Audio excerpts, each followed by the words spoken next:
দক্ষিণ আমেরিকা অঞ্চল থেকে সবার আগে বিশ্বকাপের টিকিট নিশ্চিত করেছে আর্জেন্টিনা।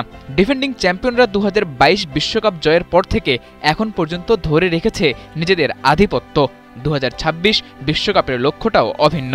আর তাই তো প্রস্তুতির সর্বোচ্চ ব্যবহার করতে বাছাই পর্ব শেষেও স্কালোনির দল খেলবে একাধিক ফ্রেন্ডলি ম্যাচ।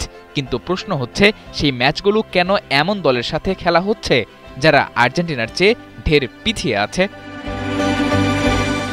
আর্জেন্টিনার পরবর্তী দুই ম্যাচের একটা ভেনেজুয়েলার বিপক্ষে আর অন্যটাই প্রতিপক্ষ পুয়ের্তো রিকো। ফিফা র্যাঙ্কিংয়ে ভেনেজুয়েলা কোনো মতে টপ 50-র মধ্যে জায়গা পেলেও পুয়ের্তো রিকোর অবস্থান 155 নম্বরে। এমন তলানির একটা দলের বিপক্ষে ম্যাচ খেলে বিশ্বকাপের আগে কতটা প্রস্তুতি নিতে পারবে আর্জেন্টিনা? তবে কোচ স্কালোনির অবশ্য আছে ভিন্ন উদ্দেশ্য।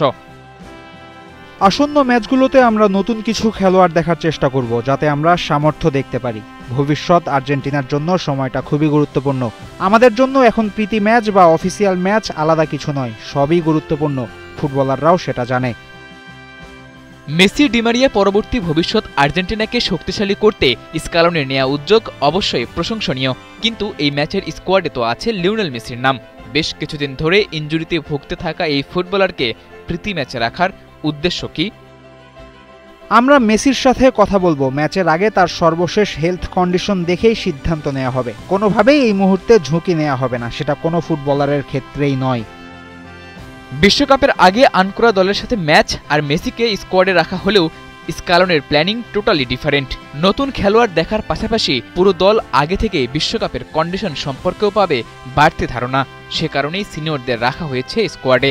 বিশ্বকাপের আগে যে খুব বেশি ম্যাচ খেলার সুযোগও পাবে না আলবিসেলেস্তেরা।